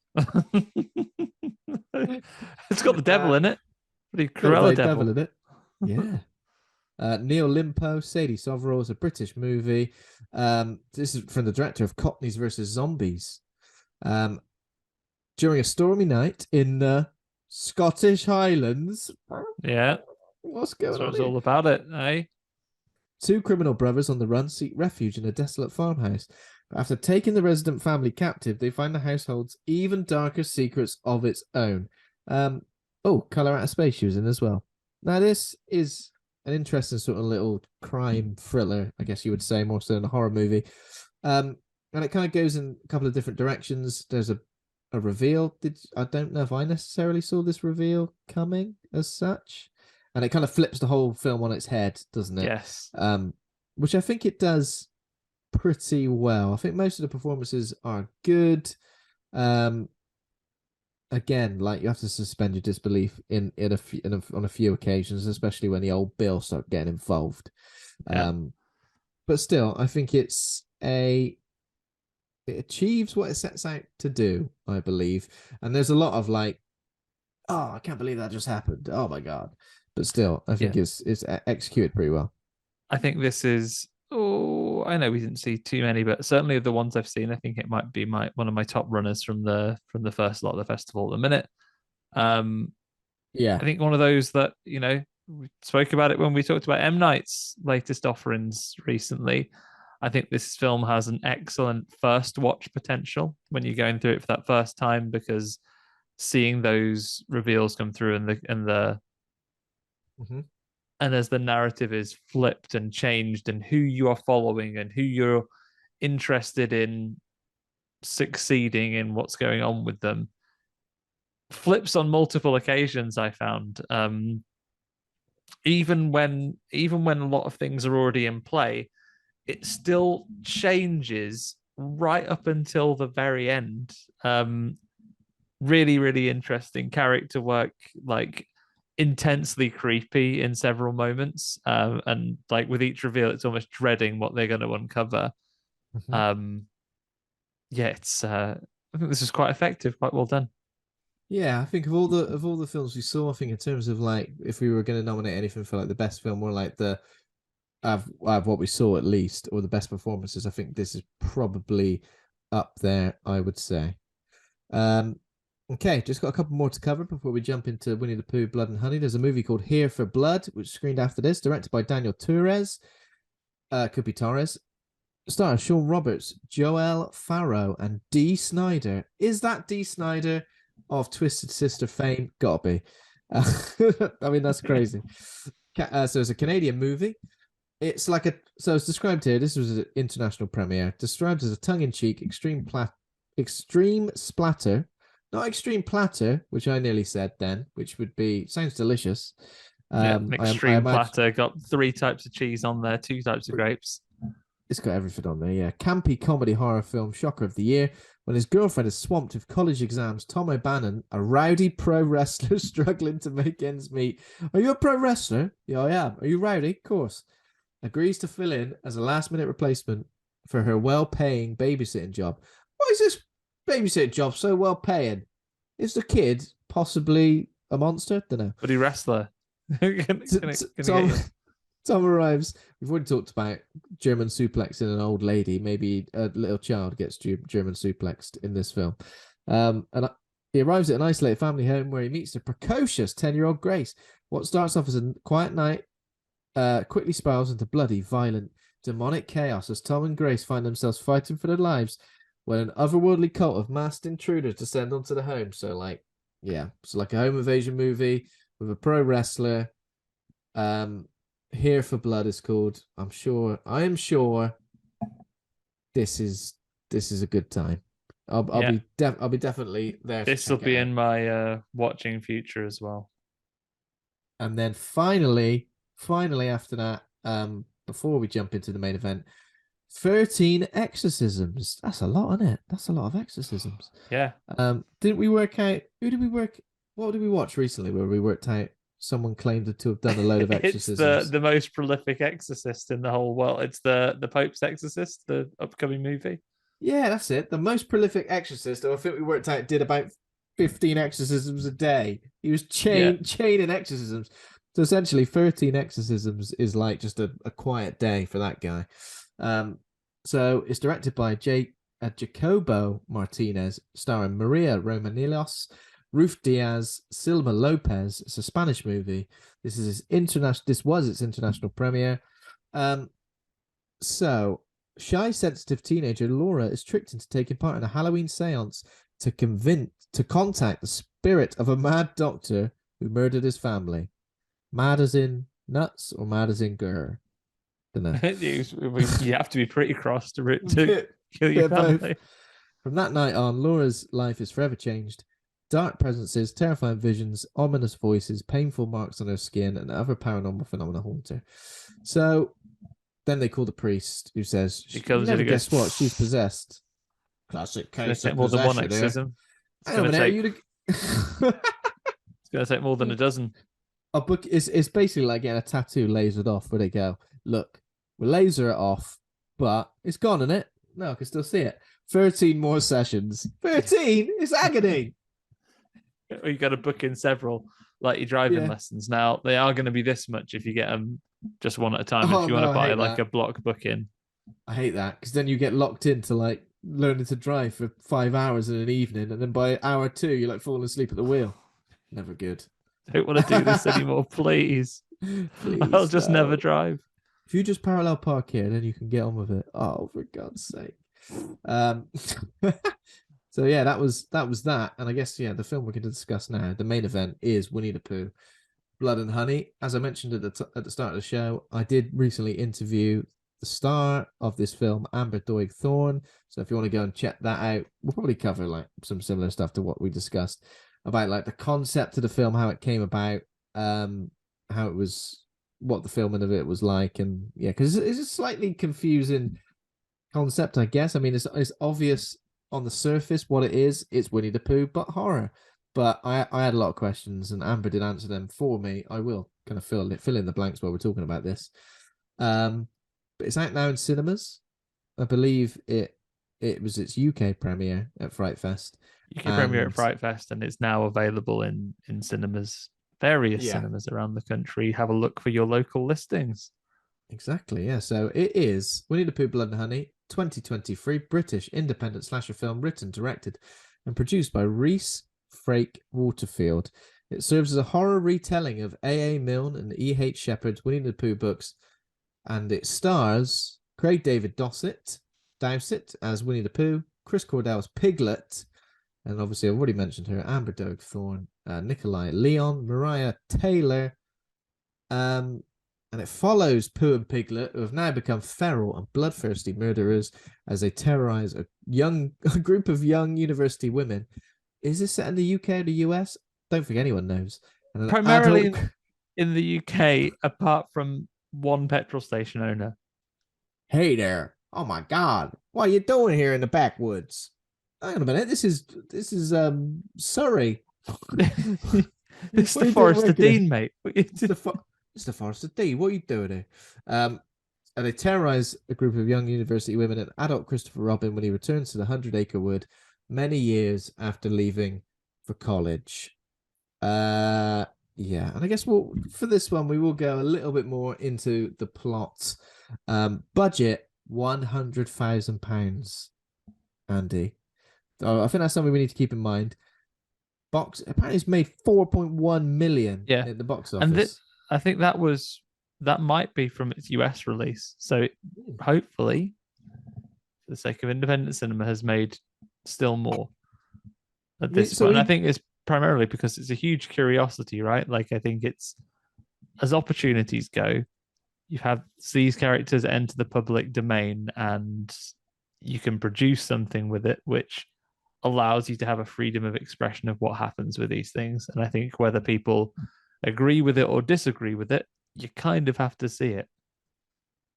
Yeah, I mean, we've mentioned it a couple of times on the show. I think when it was announced and when there was a trailer, and I think for a certain type of horror fan, this is going to be incredibly exciting because it's like, you know, plenty of people out there who enjoy.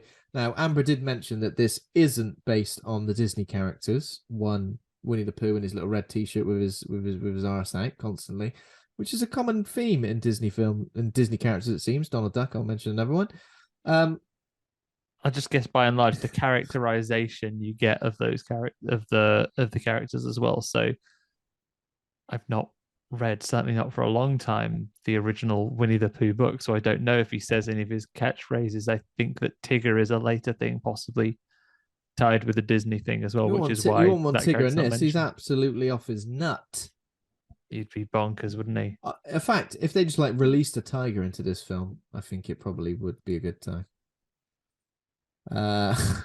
So yeah, I mean, from seeing the original trailer and like hearing the original thing, I was just a bit like, I don't think I hid my disinterest in it, if you can hide disinterest. I was a bit like, that does not sound like my cup of tea at all. And from watching the trailer, again, cold turkey on trailers, but usually on films that I definitely want to see. With this, I wasn't particularly bothered, so I watched the trailer and I was a bit like, don't get it. It kind of just looks like it looks like an idea for a short film, but then they've gone, look, we're gonna throw a bit more money at it and make it into a feature. It's kind of confusing because I think initially it looks just like some killers with Winnie the Pooh and Piglet masks on. Amber did kind of mention to us that they're anthropomorphic. Always struggle with that word. Yeah. Creatures, so they're not human beings in masks. They are kind of like they are creatures with human qualities, right? Creatures with human qualities, but I think that just confuses things. And I think if you're just like a general moviegoer, do you know what I mean? I don't think it expressively says that. I mean, sure, we're looking into the film, we're doing a bit of research, we're reading into the movie, so we find out that they're anthropomorphic. I'm gonna say 90% of people who watch this are just gonna think they're people in masks. Yeah, I think there are limitations that the budget they've had does drive. Like, I think it's going to cost you a lot more to take out those human qualities of them. The masks, the masks create the faces of those things, but there are human elements that you can't disguise with the budget you have. So I think going into it, you kind of have to be able to suspend that disbelief and take the film kind of on its own terms, what it's trying to create. Yeah. I think for me, my biggest challenge has had since I watched that film or heard about it, I've had like and I was old for it to be on, but I remember because I have a younger sister, that being on and just picking up the tune. I've had like Pooh Bear, Winnie the Pooh Bear in my head all the time. It's very hard to think. So did you send me that link? I did have to look at it, and it is a banger, right? Absolute banger. Pooh Bear, Winnie the Pooh Bear. Wherever you go, oh, would you take me? What a time! Wasn't there something about chasing some bees or something? Chasing some honeybees, chasing some honeybees. You see, I think there are some things there. Like I think it should be celebrated as a different take on a classic, and actually looking at clawing, classic bits of literature away from otherwise it being, well, no, this is a Disney thing forever because that's what's used it more recently. I think it should be applauded in that sense. Does it have opportunities? It's been made with the budget that it has, certainly. And then if I was going to offer any notes, I would say from a critical perspective, I think you could have come up with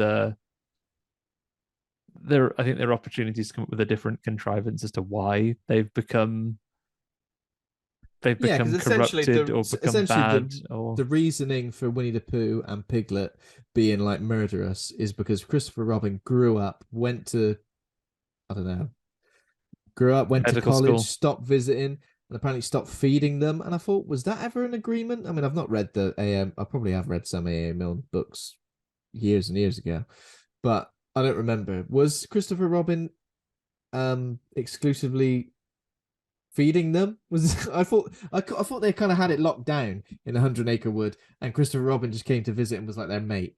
And the fact that they've gone crazy and rabid from him not visiting just strikes me as like, I think I mentioned this with Amber.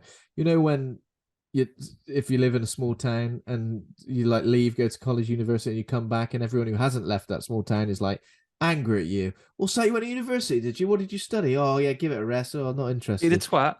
Be the twat. They can't be happy for you. Not saying this has happened to me, it hasn't. However, I understand these scenarios. Yeah. I would have liked maybe something along the lines of tie Christopher Robin into it, but that he has rejected society and has molded these, make him the villain, make him the villain of Yeah. the piece. Like Christopher Robin, a human man, has turned bad It and feels, yeah. corrupted these animals, which maybe are a construction of his imagination made real by the enchantments of the hundred acre wood. Yeah. I like it already, That's top Andy. of the dome. But That's top you of the know, dome. I think you can do something like I think you could do something like that that would hit the that would for, yeah, personal taste. It would have hit the spot for me a little bit rather than a bit of exposition that says, "Oh, without food they went mad and now they're wrong uns now." But Yeah. yeah, take it as what it is. Take it as a popcorn horror movie, and you're placing some quickly arrived like college age kids, university kids. They've come on holiday and they get slashed in an increasingly growing number of ways. It's the same school of filmmaking as, and we'll call this as a recommendation. We've neglected to do recommendations for some others, but we'll go back at the end. But I'd say you're into Terrifier and things like that, where again, my criticism of Terrifier isn't Yeah. that it's incredibly well constructed and incredibly focused on those gore effects, but possibly a little less focused on there being a cohesive or a really meaningful story. I think that the truth of it is there as well, but it's a good showcase of let's have some fun slasher kills. Yeah. And I mean, some of the gore effects are pretty good. I think in terms of I mean it does get into sort of predictable territory and a bit cliched and formulaic territory with the terms of of these girls being picked off one by one, but all become like decent scream queens, I would say. Is queens a bit I don't know. You know what I mean in terms of like good victims for Yeah, it's believable that they're in peril. Um I think the soundtrack was surprisingly good. It had a sort of almost yeah, like a sort of fairy tale, magical yeah, nursery rhyme quality to it, while also being full of dread and especially during the action sequences, it was great. But yeah, I just think in terms of like the plot, it kind of felt too loose to start with.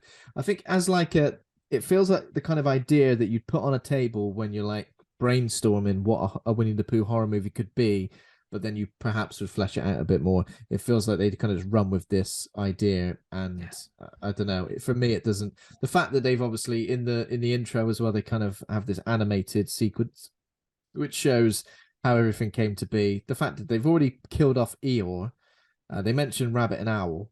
Um, they went into extreme starvation, killed and ate Eeyore, and the whole group was traumatized. yeah. And developed a hatred for humanity.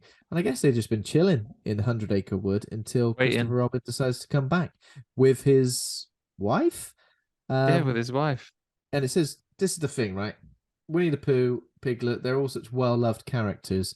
For us to just believe, and I know they're not the Disney versions, but for us to just believe that these characters have gone feral and are now willing to like bludgeon people to death and run over their heads and murder for the sake of murdering. I don't know if I was entirely convinced. I think, I mean, I appreciate this trying to do something that's slightly different than just putting men in masks and saying, but they still do look like masks, don't they? That's the thing. They do look like masks. So especially with the close-ups, you know, you never once think that's a bloody big yellow bear, big yellow scary hands. But yeah, and it's kind of, it is just like once it gets going, characters just start getting picked off one by one, in various ways, and it seems like they're toying with Christopher Robin as well. Just feels like one of those hopeless sort of slasher films, and I guess both Pooh and Piglet have got a bit of the Michael Myers about them because they don't talk, they move slowly for the most part. They seem kind of unkillable. I think that's the problem I have with a Michael Myers as much as anything else. That I don't want you to just be you, again, pick this up with Terrifier 2.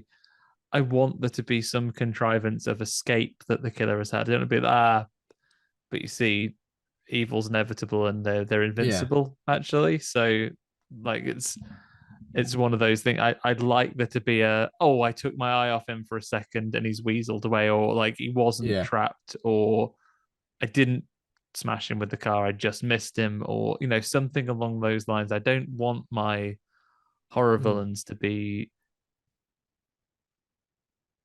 seen to be smashed, but then just be okay. Smashed. Just be like, oh, okay, actually, turns out I'm fine. But this is the thing. Obviously, it borrows heavily from a lot of slasher films, and I don't know if it does anything original in terms of the genre. Now, you could say it is original because it takes famous kids characters and makes them that. But I don't know. I feel like it could have been creepier if Winnie the Pooh was talking like Winnie the Pooh. If Piglet was like a little baby boy, and there's some big coerced into it. Give it some Jack Frost energy. Give it like a little, like, I personally, again, and there's a lot of people I hear, audiences have responded to it very well and have received it very well, in a lot of these premieres. So that's great. I'm really, really glad. I think you can take it as just a bit of like a silly showcase of some slasher moments. I think it's a very hard thing without the budget to make it like this, to make it visually, without the violence that they're undertaking, make the characters visually scary just to look at. Because it's a nice yellow bear and a little pig. But I'm glad they tried. I'm glad they've put together something with this. But you're right, again, for me, I would have had, as far as legally available, I would have leaned into some of the things with your, do you want to take another run at your Winnie the Pooh? Oh, bother then. Oh God, I hate it because it always seems to come out of nowhere where I don't think about. Oh, bother. Oh, it's a little bit more. It's a little bit more like defeated than that. He's got like I can't describe it. It's got like, it's not a wheeze, but there's something in the voice that then it's hard to kind of creepy to replicate. Yeah, it's got a bit of a bother factor about it. I think a friend of the show, Danny Taylor, and I have played a long game of reimagining Winnie the Pooh as the Jigsaw Killer. Okay. And he like just doing his tapes, and he sounds a little something like this. Hello, Piglet. I'd like to play a game. That's yeah. Fuck you, exactly. Piglet. Fuck you, Piglet. Eat shit, Piglet. I think a different premise, 100%, I could have been on board with. I just feel like slashers are difficult to do at the best of times. For example, we saw a slasher at this festival called Pensive. That's right, isn't it? Yeah, the Pensive one, yeah. Which is like, here's the thing. Even though this is an original slasher with original characters, I think if you're going to hit a lot of the same beats as most slashers do, and you haven't got like an iconic killer like a Michael Myers, or anything like that, really, or now, of course, a Art the Clown. If you haven't got that, and the characters are a bit, I guess, like a bit dull in a way. I think you really do you really will struggle to sort of make anything of it. And the kills aren't necessarily like unique to these characters either. They are just like bludgeoning people to death, stabbing them in the mouth, stabbing them in the head. No one's getting like drowned in honey. That doesn't happen, does it? No, there is some honey that gets slathered about the Yeah, place. slavered. Yeah, exactly. He does love honey. Yeah. Um, yeah. I Yeah, mean, like this is the thing. You don't want to. I don't want to be. whack as a honey pot on someone's head. Use your pig tusks to I to just get think 'em. Yeah, in general, I think as horror fans, we've obviously seen a lot of horror films. We've seen a lot of slasher films. We've seen a lot of low budget films as well. We've not completed horror, but we're pretty close to it. Uh, I think when something like this, it is formulaic and does seem to lean heavily into other films without kind of like I kind of get it, but at the same time, I just don't think it will appeal to a certain type of horror fan. It will, and a certain type of horror fan will probably say it's good.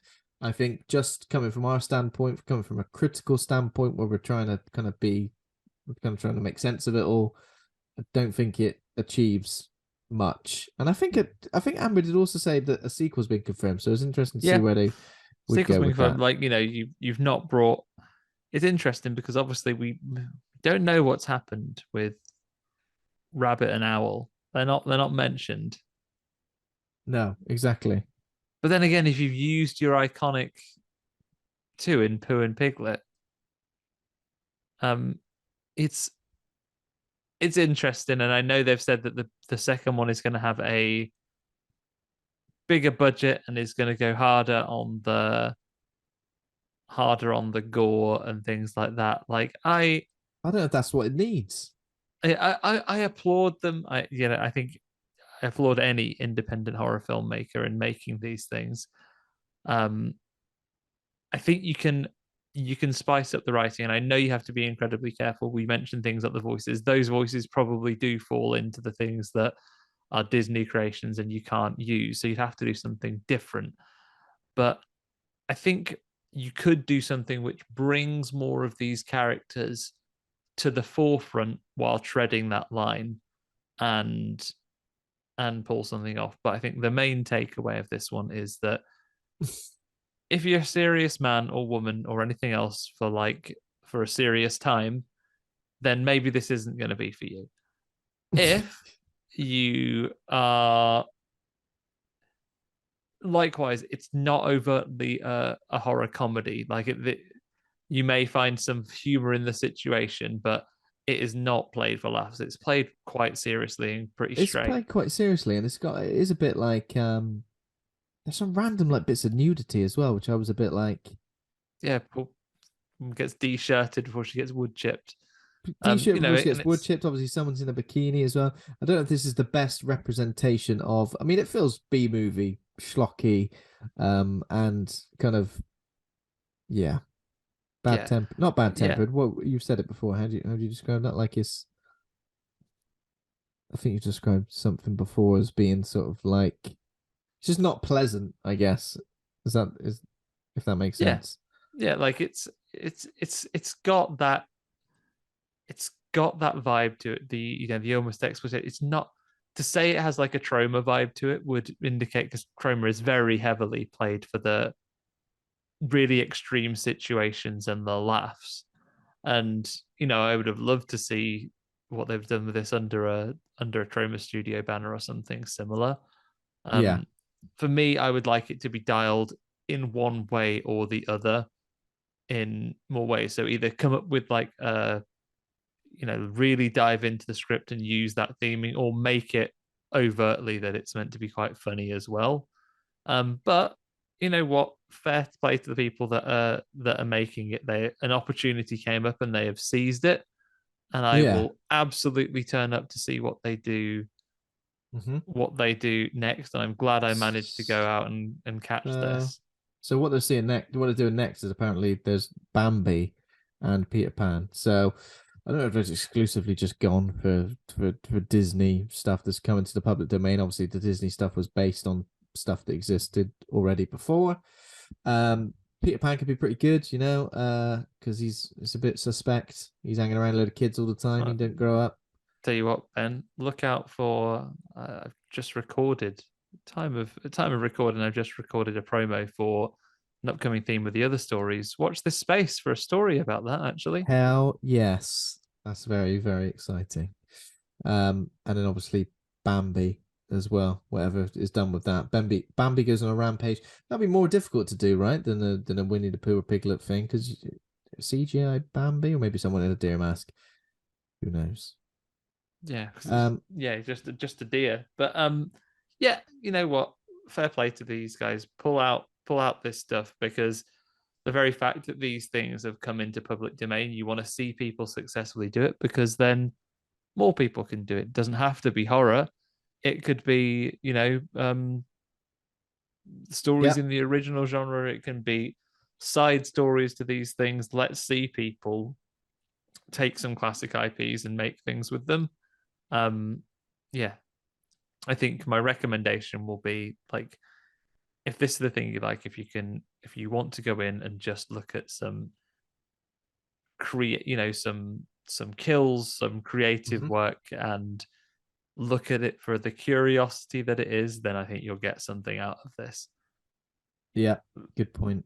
Okay, but don't go in thinking this is all going to make perfect sense and it's all going to balance out, and I'm seeing something which I've never seen before. When you try and make sense of it, I think you do start to, it does kind of start to fall apart. So yeah, don't do that. You can't make sense of everything in this world. No. So we're not going to be rating the films as such, or doing the award stuff, because we, as I said, we've only seen a handful of the movies at FrightFest Glasgow, but we will be seeking out to watch the rest of the films that we kind of discussed, and hopefully having some more interviews and discussions with filmmakers coming up in the next couple of weeks. So, I mean, I guess that's kind of it, Andy. It feels a bit strange because it's not a standard sort of episode for us. It feels a bit like I'm missing something. I feel like I've left the house and I've got something missing: a keys, wallet, phone. Forgetting something. What are you missing?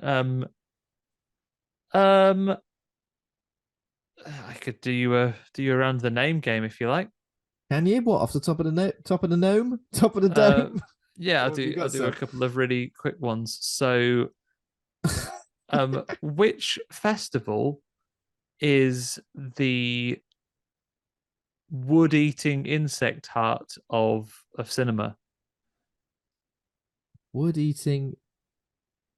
What? Termite Fest. Termite Fest, Glasgow. Very good. Termite Fest Glasgow. Yeah. Another one real quick. Oh, I thought you were going to do Winnie the Pooh Blood and Honey one. I mean, I'll give you a second. I'll work out a Blood and Honey one. So the second one is, it is the one of the highest royal honors hearts of I don't know stuff like that. Of cinema. Paul McCartney's there. Night Fest. Yes, Night Fest. I like it. Have all the knights. Got the knights of the right. You got a knights of the round table, right? You got a Knight's Tale with what's his flavor? Heath Ledger, rest in peace. Yeah. You've also got Paul McCartney, another famous knight. But I got it from that, so it must have been a good clue. I've been trying to work out things I can do for Winnie the Pooh, Blood and Honey, but realizes that it's a bit like, because blood is a lot like Mona Lisa and the Blood Moon. All of my rhymes are exactly the same. Yeah, no, you can't do that. That's all right. Let's knock it on the head. Let's save them all for next week. So yeah, as obviously we mentioned already, we were doing Scream 6, or what did you call it? 6 Scream. 6 Scream. So Scream 6. Although the last two letters of the thing, so it'd be Scream 6. Scream. It works as Scream 6, so I can't fault it at all. Yeah. And I won't fault it. So yeah, we'll be discussing Scream 6 next week. Obviously, it's out in cinemas now, so go and check it out before you listen to our episode. We've given everyone a little extra bit of time to go and check it out. Usually, we're reviewing new releases the week of. A little bit of a week break for everybody to go and With all check this it travel. out, so, with all this travel, exactly. But thanks very much for listening, everybody, and thanks for joining me live from Paris, France, Mr. Monsieur Andy Conduit Turner. Thanks for listening. If you enjoyed the show, become a patron over at patreon.com/horror hangout. Thanks to current patrons, including John Crinnan, Ben Scaife, Stephen Christopher, Laura Kendrick, Toby Miller, Lane Spencer, Ollie Child, Leslie Carlo, Julia Bilgren, Nick Spill, Troy Bursch, Pazuzu, and Rosalind Harnias. Thanks to Taj Easton for our theme music. Thanks to Acast for hosting the show. Please consider giving us a rating or a review and head over to the Facebook group Horror Hangout Board of Advisors. We're on Twitter, Instagram, Facebook and TikTok, Horror Hangout Podcast on all of those platforms. And yeah, next week, Scream 6. So thanks very much, Andy, for being a French horror dude. Merci beaucoup, Monsieur Ben Errington. Merci beaucoup, everybody. Mes amis. Wow. I can't believe it. And we are I think we are an international podcast. We have international guests. So I'm glad to finally have somebody from France Dialing in. I mean, I almost made that call from LA that time, but then it turned out I had a terrible headache from being jet lagged. So I'll leave you and John to it for Ghost Watch. I feel like I'd love to have had you on the show with a terrible headache and jet lag. Oh, so sick. We went and lay down for several hours so they could then go and start work. I was like, yeah, maybe I've overdone it. And also, tell you what, desert ever so dry, needed lots of water. That's another story for another time. That's another story. Au revoir, for another everybody. Time. See you later, everyone. Thanks for joining us. All the best now. Bye-bye. Bye. FrightFest.